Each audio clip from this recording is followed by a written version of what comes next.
Hi, thank you for choosing the video if it's your first time, and welcome back if it isn't. Subscribe. This video is going to show you about the dark side of crime that I don't show you in the music videos, and he's going to talk about what you miss out when you're in jail. Your mother died in prison and you couldn't go to the funeral. Right, they denied me. Yeah. The superintendent of the facility said that he feels that I'm too violent and I'm a security risk for to be let to go to the funeral. Yeah, I mean, was that the hardest thing you think you went through while locked up? That was the worst.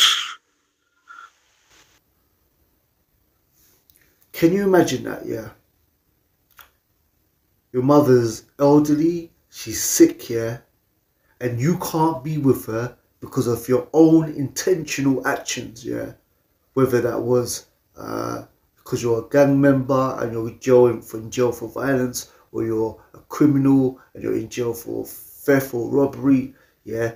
Because of your intentional actions, you can't be there with your mother when she would want you there the most.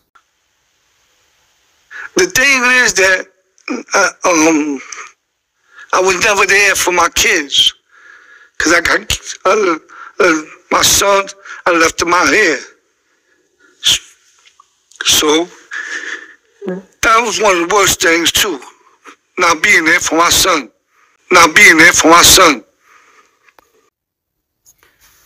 You can hear the pain in his voice.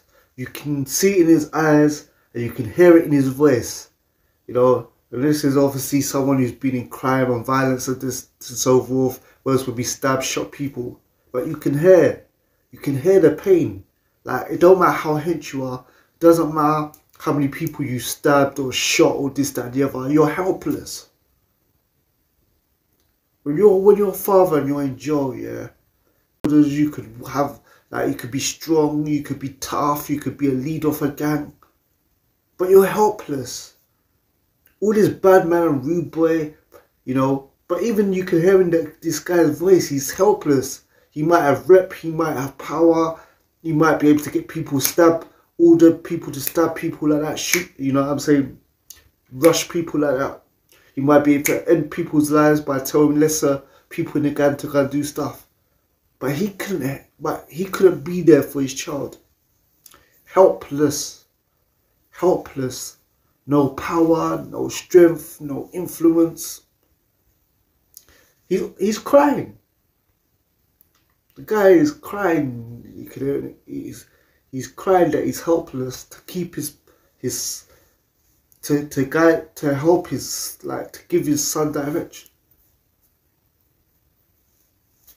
I don't think that there's many people that make people who are hardened criminals or hardened gang members in jail cry. There's not much things that can make you cry. The thing is that I was never there for my kids, cause I got my son. I left him out here, so that was one of the worst things too. Not being there for my son. Yeah. Well, because your son ended up going to prison as well, right? Yeah, he did time. He a few times he went into jail. He did time in prison. But that's not the life. I always tell him that's not the life I want for him, you know. But he been to prison a couple of times.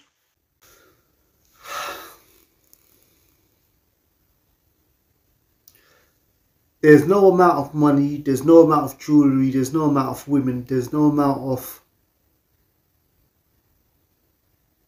fun, yeah, that can take away the regret. If you have a conscience, and a heart, that can take away the guilt. The guilt, I don't care if he's got reputation, I don't care if he's a gang leader, I don't care if he's got fame. The guilt of making your son go to jail. Yeah, your son go to jail. Yeah, and him following in your footsteps, yeah. No matter how much money you make, no matter how big your name is, no matter how much reputation you've got, that guilt of you of your son following your footsteps and going to jail. Nothing is worth that. Nothing is worth that. Nothing. £1 million, a mansion. Nothing's worth it. As you can see. Well, because your son ended up going to prison as well, right? Yeah, he did time. A few times he went into jail. He did time in prison. But that's not the life. I always told him that's not the life I want for him, you know. But he been to prison a couple of times.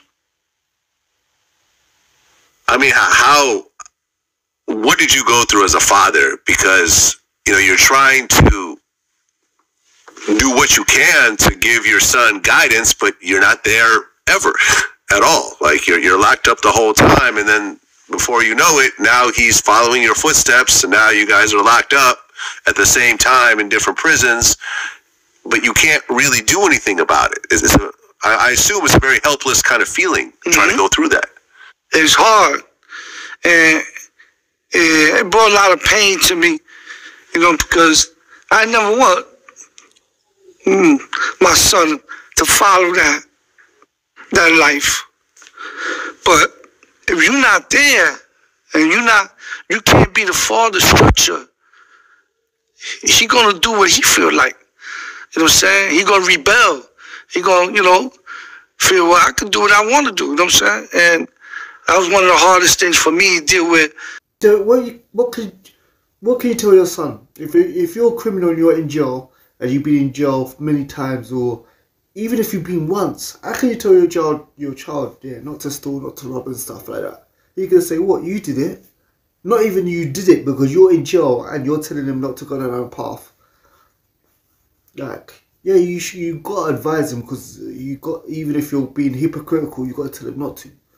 Yeah, but you can just say, look at you.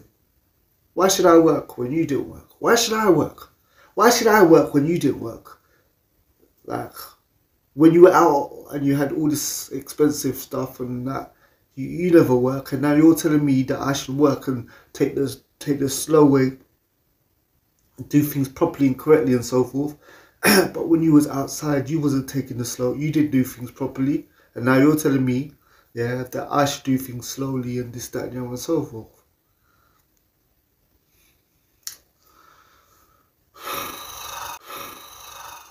It's hard, and it brought a lot of pain to me, you know, because I never want my son to follow that life.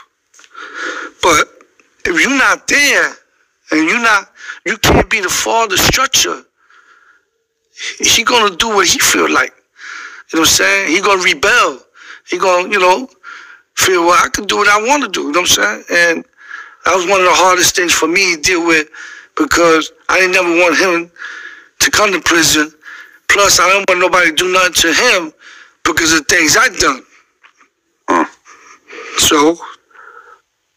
Right, and really, if you take a step back and think about it, you basically went through the exact same thing that happened with you with your dad. Here you are growing up with your dad in prison, and then you have a kid, and then you go to prison, and then once again the cycle repeats itself, unfortunately. Yeah, it's a vicious cycle. Boy, man. I think this man did something like, I think it's 30, it's either 30, 40, or 50 years in jail. I can't remember, but it's some crazy amount of time in jail. And look, to everyone, this video, for anyone who's young, you know what I'm saying, who's going up in a council estate, you know, or whatever, just watch this video. This man is done. You don't have to. Like, I know when you're young, advice just goes in one ear and out the other. Same with me. I didn't listen, I ended up going to jail.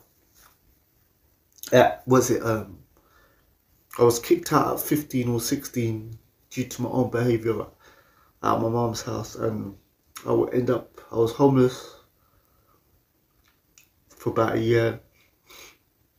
I got my own place around 17, 16, and I was in jail. 16, 17, I went to jail for young offenders. This is to anyone that's thinking about getting into crime, thinking about, you know, joining a gang, just look at this guy. Just listen to this. This video should be enough for you to know it's not worth it. Anyway, thank you for watching the video. I'll see you in the next one. See you later.